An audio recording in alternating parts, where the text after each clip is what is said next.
On rejoint Mathieu Labrec de chez Promutuel pour la chronique prévention. Bonjour Mathieu. Bonjour. Je pense que le sujet d'aujourd'hui est très d'actualité, va intéresser bien des gens. Ça fait même quelques mois et quelques années qu'on en parle. Oui. Il y a une recrudescence de vol de véhicules. On va essayer d'éviter de se faire voler son véhicule aujourd'hui. Tout à fait. Non, effectivement, très d'actualité. Dernièrement, bon, il y a eu des reportages, là, beaucoup dans le coin de Montréal. Certaines actions qui ont commencé à être prises là, par les gouvernements, puis par différents... Mais il y en a eu ici aussi, on en a parlé. Il y en a là. ici aussi. Il y a eu des arrestations dans le coin, dans Bellechasse aussi. Tout à fait, tout à fait. Il y en a un peu partout, justement, au Québec. Effectivement, on peut parler d'un fléau, d'une augmentation là, quand même assez fulgurante du nombre de véhicules. J'avais quelques statistiques, j'ai beaucoup de chiffres aujourd'hui. Oui, vas-y. En 2022, au Canada, on parle qu'il y aurait 38 000 véhicules qui se seraient fait voler pour un total de plus de 1,2 milliard de dollars. Au Québec, on dépasse les 370 millions de dollars de pertes pour environ 10 600 réclamations en assurance. Donc, ça serait environ 35 véhicules par jour au Québec qui seraient dérobés.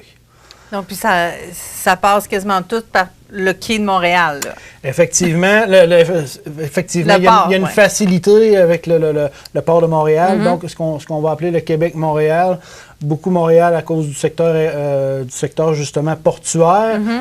Les lignes américaines sont très près aussi. Donc, encore là, ce secteur-là est un pôle là, quand même important au niveau des vols de véhicules. Hey, Mathieu, je voyais là, dans des émissions, je pense que c'était Enquête ou La Facture qui avait fait cette émission-là, une dame à Montréal qui s'était fait voler son véhicule 3 fois dans l'année.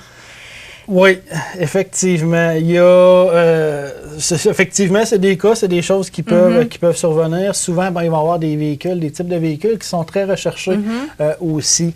Un petit peu plus tard, je vais vous parler de ces véhicules-là rapidement. Quoi qu'il est simple quand même de faire une recherche sur Internet pour voir les 10 véhicules les plus volés là, au Québec. Dans ce temps-là, il faudrait garder en tête, justement, peut-être de prendre des précautions qui sont supplémentaires. C'est pas nécessairement des Porsche, des Mercedes, ou c'est ça, là, c'est des véhicules usuels qui sont faciles, qui sont moins retraçables, qui sont plus vus, justement. Effectivement, plus vus, justement. Puis, ça en vient un peu à dire pourquoi vole-t-on ces véhicules-là. Souvent... pour l'exportation, comme on en parlait. Souvent, Québec-Montréal, ça va représenter justement une grande partie de ces véhicules-là qui sont destinés à l'exportation. Véhicules qui sont exportés souvent en Afrique, Asie, Europe. Des véhicules utilitaires sport, souvent, puis il y a du véhicule de luxe aussi. Je suis allé au Maroc, justement, l'automne dernier. Puis il y a certains types de véhicules qu'on se dit, non, c'est des modèles plus nord-américains que des modèles européens là, qu'on trouverait là. Fait que ça nous amène à nous poser des questions. Puis souvent, c'est ce qu'on voit, c'est que les autorités de d'autres pays vont justement saisir des véhicules. Puis ces véhicules-là, on se rend compte que c'est nos véhicules du Québec qui sont rendus justement, qui sont allés se promener. Ils ont traversé l'océan. Il y a aussi, il y a l'exportation, la vente de pièces aussi. Oui. Souvent, ce qu'on va dire, ces réseaux clandestins-là, ces véhicules-là vont être démontés, justement, dans des lieux, dans des chop-shops qui vont appeler, justement, pour vendre en pièces les véhicules sur le marché des pièces recyclées. Puis aussi pour de la revente de véhicules, simplement. Ce qu'ils vont faire, c'est qu'ils vont frauduleusement, justement, ils appellent ça reviner, changer le numéro d'identification du véhicule pour lui redonner une identité légale, si on veut, puis le revendre, ce véhicule-là. Donc, encore là, plusieurs raisons. Souvent, ça va être des réseaux qui sont très bien organisés, justement. Mais c'est intéressant de voir, justement, qu'il y a... oui, il y a peut-être une recrudescence, mais on voit que les autorités aussi là, commencent à prendre peut-être des moyens un petit peu plus... ça, c'est rassurant. Ça, c'est rassurant, justement, de voir ça, effectivement. Si on ne veut pas se faire voler son véhicule, parce que ça peut arriver dans notre cours, là. Oui, effectivement. Quels seraient les trucs ou les de prévention, justement? Au niveau de la prévention, là, la première chose, encore là, éteindre le moteur, fermer ses portes, fermer son toit ouvrant, verrouiller les portières, le coffre, c'est vraiment des comportements de base, souvent qui sont négligés. Puis on parle de 1/3 des véhicules qui sont volés, que les portes ne sont pas verrouillées. Donc, quand même, c'est important C'est un comportement de base. C'est surprenant quand j'ai vu ça. Je dis, on est quand même à un tiers. Oui. Encore aujourd'hui. C'était pas à mode, là, il y a 30-40 ans, mais aujourd'hui, il me semble qu'on avait été, on a été mis en contact avec ça. Oui, en garde de tout ça. Puis ça, encore. Simplement. Souvent, les gens vont se dire, c'est juste des fois pour quelques minutes, on va au dépanneur, on va faire une petite commission justement au centre d'achat. On va porter quelque chose à maman à la maison. C'est ça. Rapidement, même ne jamais laisser non plus son véhicule en marche, même si des fois c'est pour entrer au dépanneur faire une commission. Souvent, c'est des vols de véhicules, justement. Les voleurs, justement, ils vont chercher l'opportunité de le faire.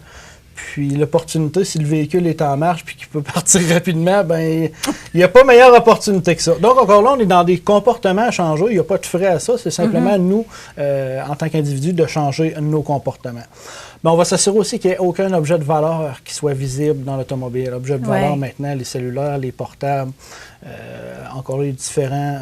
Des achats. On n'est pas dans le temps de Noël, mais souvent, des fois, les gens vont aller magasiner, vont laisser tous leurs achats sur les sièges arrière, où les gens vont regarder justement ces voleurs-là, coudonc, des sacs de matériel électronique, des grosses boîtes de télévision. Là, finalement, ça commence à être intéressant pour eux. Là, Il y a beaucoup de voitures avec des portes à haillons en derrière, donc avec une fenêtre. Puis c'est pas tout le monde qui va garder le dispositif pour cacher aussi. Là, ça... Tout à fait. Tout à fait. Fait qu'encore là, il y a des opportunités. Si les voleurs peuvent le voir, c'est intéressant pour eux de le faire. S'il faut absolument garder des choses, justement, on va essayer de les cacher, les dissimuler le plus possible. Puis, garer son véhicule dans des endroits où est-ce qu'ils sont visibles, où est-ce qu'ils sont bien éclairés, où est-ce que la circulation est peut-être un peu plus importante, justement pour diminuer les risques, justement, de se faire voler son véhicule. Bien sûr. Au niveau des véhicules qui sont des cibles les plus fréquentes, on parle de véhicules des années 2019 à 2022, en majorité des véhicules utilitaires sport. J'ai quelques marques, Acura RDX, on a du Dodge Ram, du Durango, du Jeep, du Honda CR-V. Encore là, Honda Civic a été pendant une grande période, mais on est rendu au CR-V. Okay. Tout à fait, on est rendu au CR-V des années 2019 à 2022. Encore là, simple recherche sur Internet, 10 véhicules les plus volés, on va les trouver. Puis si jamais votre véhicule se retrouve là, peut-être penser justement à prendre des petites précautions supplémentaires, j'aurais envie de dire. Mais j'imagine que ta liste des véhicules les plus volés va pas mal avec la liste des véhicules les plus vendus.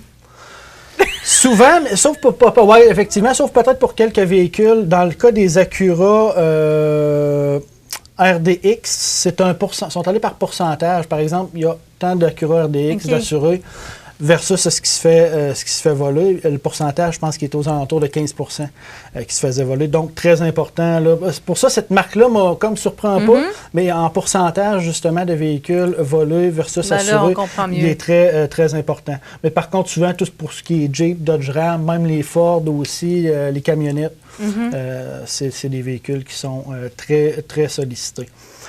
Dernière tendance pour le vol, souvent, ça va être les clés. Simplement, nos fameuses clés, tout ce qui est électronique. C'est très facile. Je pense qu'on a pu voir des vidéos à la télévision. À l'intérieur d'une minute, le véhicule peut être dérobé. Justement, ces voleurs-là vont capter les signaux des clés. Les clés, la manière de les rendre plus sécuritaires, ça va être en utilisant des pochettes ou des boîtes de Faraday. C'est des boîtes, justement, qui viennent bloquer le signal qu'émet la clé. Okay. Donc, les voleurs, en étant à l'extérieur de la résidence, ne seront pas en mesure de capter ce signal-là, donc de procéder à leur vol. Oui, parce qu'on stationne toujours proche de la maison, hein? Proche de la maison. On laisse les clés dans l'entrée. À l'entrée, voilà. Fait que finalement, encore là, c'est une habitude, une petite boîte là, qui coûte pratiquement rien. On dépose les clés à l'intérieur, ça bloque les signaux, donc encore là, ça vient rendre plus difficile ce larcin-là.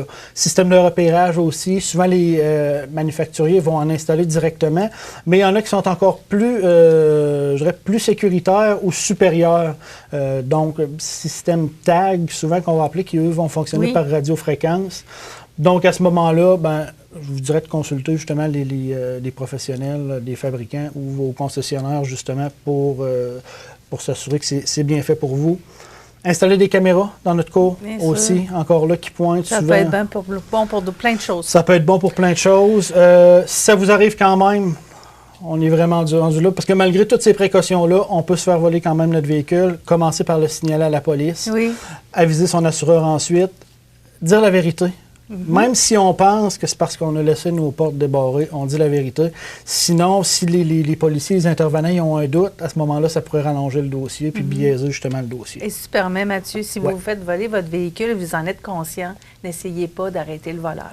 Effectivement, ça pourrait être très, très risqué. Et voilà. Donc, je pense que ça a fait un beau survol de la question du vol de véhicule. Maintenant, vous savez comment vous protéger. Alors, on se retrouve, nous, dans 2 semaines. Parfait. Question de faire d'autres préventions. Tout à fait. Merci, Mathieu. Merci.